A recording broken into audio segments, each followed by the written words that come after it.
আসসালামু আলাইকুম বন্ধুরা, সমস্ত প্রশংসা আল্লাহ তাআলার জন্য, যিনি আপনাদের সামনে আমাকে কথা বলার সুযোগ দান করেছেন। তো আজকে আমি যে সাবজেক্ট নিয়ে কথা বলবো সেটা হচ্ছে কিভাবে আমরা কোন নাম্বার ব্লক করতে পারি, অর্থাৎ ব্ল্যাক লিস্ট করতে পারি। কেননা আমাদেরকে অনেকেই ডিস্টার্ব করে থাকে, তো এই জন্য আমাদের কিছু করা থাকে না। আর আমরা সবাই এখন অ্যান্ড্রয়েড ফোন ইউজ করে থাকি, আর অ্যান্ড্রয়েড ফোনে সাধারণত এরকম কোনো সিস্টেম থাকে না যার ফলে আমরা নাম্বার ব্লক করতে পারি। তো এই জন্য আমাদেরকে একটা সফটওয়্যার ইউজ করতে হবে। তো সেই সফটওয়্যারটা ইউজ করার জন্য আমাদেরকে অ্যাট ফার্স্ট আমাদের ফোনের প্লে স্টোরে যেতে হবে। তো আমি আমার ফোনে প্লে স্টোরে গেলাম। প্লে স্টোরে গিয়ে সার্চ বারে গিয়ে লিখব কল ব্লক। তো আমি কল ব্লক লিখে সার্চ করলাম।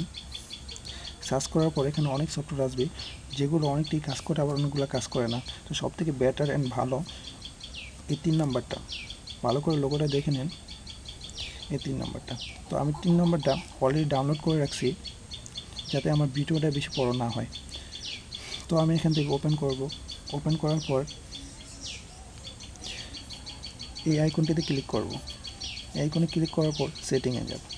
সেটিংয়ে যাওয়ার পর এখানে আমরা অনেকগুলো অপশন দেখব। তো সেখান থেকে আমি ব্ল্যাক লিস্টে যাব। ব্ল্যাক লিস্টে ক্লিক করার পর অ্যাডে ক্লিক করব। অ্যাডে ক্লিক করার পর এমন 3টা অপশন আসবে, from call log, from contact, input number. তো আমি ফ্রম কল লগ থেকে একটা নাম্বার আপনাদেরকে ব্লক করে দেখাচ্ছি। ক্লিক করলাম। ক্লিক করার পর নাম্বার আসবে। নাম্বার আসার পর এখানে মার্ক করে দেবেন। যেগুলো নাম্বার আপনি ব্লক করবেন সেগুলো প্রত্যেকটা মার্ক করে দেবেন। ধরুন আপনি একটা নাম্বার ব্লক করবেন, তো এখানে মার্ক করে অ্যাডে ক্লিক করবেন। অ্যাডে ক্লিক করার পর আবার মার্ক করে দেবেন। তো অলরেডি আপনার নাম্বারটা ব্লক হয়ে গেছে। তো উনি যখন আপনাকে ফোন দিবে, অর্থাৎ যার নাম্বারটা আপনি ব্লক করলেন, সে যখন আপনাকে ফোন দেবে তখন সে শুনতে পাবে যে নাম্বার বিজি বা নাম্বার বন্ধ, এবং কি শুনতে পাবে। তো যখন আপনার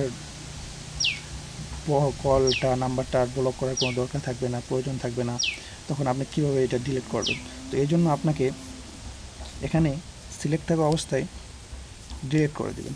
এই যে এখান থেকে ডিলিট করে দিলে অবশ্যই আপনার নাম্বারটা ডিলিট হয়ে যাবে। তো বন্ধুরা, যদি আমার ভিডিওটা ভালো লাগে অবশ্যই আমার ভিডিওটা লাইক দিবেন, অ্যান্ড আমার চ্যানেলে অবশ্যই সাবস্ক্রাইব করবেন।